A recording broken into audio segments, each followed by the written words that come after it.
መምህራኖቹ ያንዳንዱን የምንፈተነውን ፈተና ርዕስ እየሰጡን ያንን እያጠናን በፈተና የታገዘ ዋጅሪ በርኖታ አናጂሌ ዱሙጋ ቆሮምሰ ቢያሌሳ ኩታ ኩዳ ለመፋ በረናረቲ qabxii fooyyaa galmeessisuuf yeroo kamiyyuu caalaa hojjechaa jiraachuu isaa beeksise. Barattoonni mana barumsaa sadarkaa lammaffaa magaalaa Sanbatee barana qorumsa biyyaalessaa kutaa 12ffaa fudhatan qabxii fooyyaa gara yuunivarsiitii ittiin galan fiduuf xiyyeeffannoo addaan qo'achaa jiraachuu isaanii dubbataniiru. Keessattuu sadarkaa aanaattis ta'ee sadarkaa biyyaatti qabxii jiru fooyyessuuf kan dandeessisu qophii gochaa jiraachuu isaanii ibsaniiru.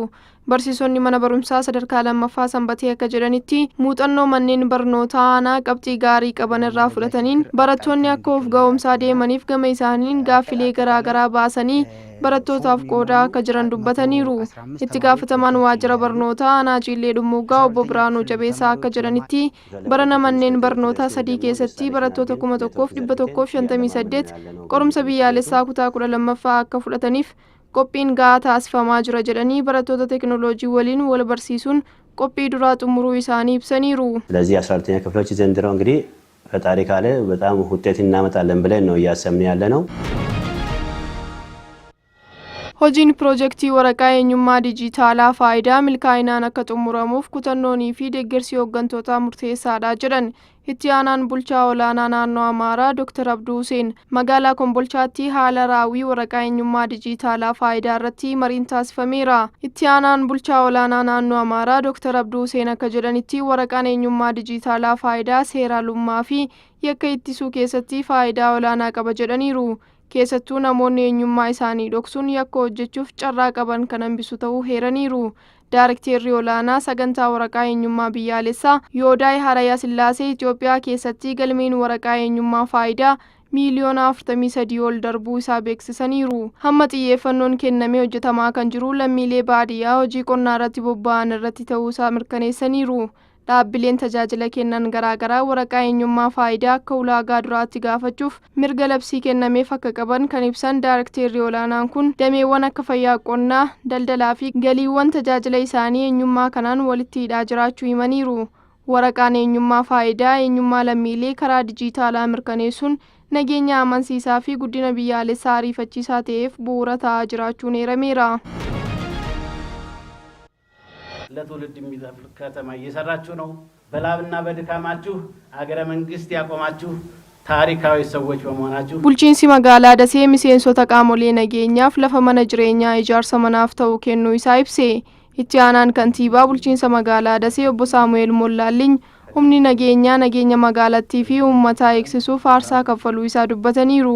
Aarsaa fi dhiiga keessaniin magaalattiin gareewwan finxaaleeyyii irraa eeguun nagaa taasiftaniittu kun bu'aa dadhabbii keessaniiti waan ta'eef isiniif mala jedhaniiru. Itti gaafatamaan biiroo nageenyaa fi tasgabbii naannoo Amaaraa Dr. Isheetuu Yusuf mootummaan naannichaa aarsaa caasaa nageenyaa tilmaama keessa galchuun qajeelfama baasuun lafa mana jireenyaa fi bakka ijaarsa manaaf ta'an kenneera jedhanii bulchiinsi magaalaa Dasee miseensota qaamolee nageenyaa 2900 ol ta'aniif lafa ijaarsa mana jireenyaa dabarsuu isaa kan galateeffatamudha jedhaniiru. Komishinarri Jeneraalaa Komishinii Poolisii Naannoo Amaaraa Dr. Zalaalem Mangistee humni nageenyaa naannicha biyya diigaminsarraa kan oolche ta'uu kaasanii miseensonni kun abbaa manaa akka ta'aniif mootummaan naannichaa fi manni maree naannichaa xiyyeeffannoo addaa kennuu isaaniitiif galateeffataniiru.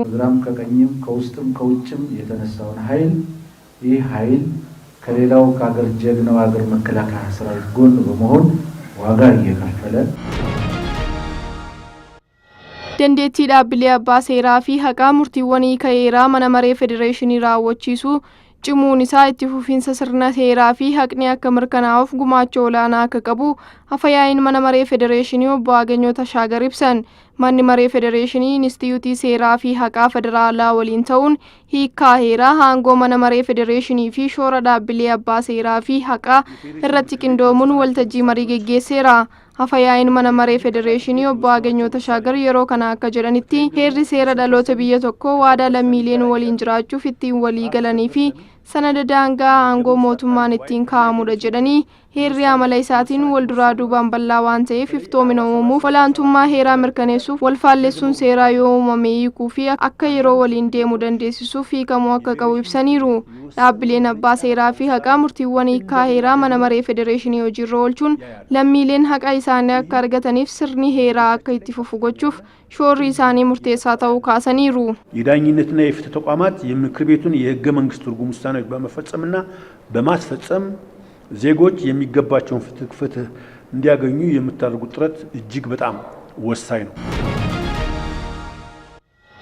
ውጪ ስንሄድ ስንገዛ እየገዛን ከውጪ ስናመጣ የነበሩትን እቃዎች በሀገራችን እንደተመረተ አይተናል። ሆገንቶኒ ፊ ሚሴንሶኒ መነመሬ dhaabbilee amantii Itoophiyaa sochii Itoophiyaan ni oomishti kanaan oomishaaleen guddina biyyaa ariifachiisan arguun boonuu isaanii ibsan. Abbootiin amantaa fi hooggantoonni hojii ministeera nageenyaa Eksiipoo mata duree Itoophiyaan oomishtuu birmadummaa maraaf jedhuun geggeeffamaa jiru daawwataniiru. Abbootiin amantaa fi hooggantoonni hojii ministeera nageenya Eksiipoo daawwatan akka jedhanitti agarsiisa kanarratti damee indaastiriitiin hojiiwwan guddina diinagdee Itoophiyaa ariifachiisan hojjetamaa jiraachuu isaanii arguun danda'ameera jedhanii Itoophiyaan yeroo dheeraadhaaf oomishaalee hedduu alaa kan galchitu turte haa ta'u malee qabeenya biyya keessaa fi humna namaatiin oomishaalee adda addaa oomishuuf dandeettiin uumamaa jiraachuu arguun danda'ameera jedhanii daawwannaa kanaan Itoophiyaan daandii guddinaa irra akka jirtu hubachuu isaanis dubbataniiru. Ministeerri Industirii Malaakuu Allabalii fi hooggantoonni olaanoon dhaabbatichaa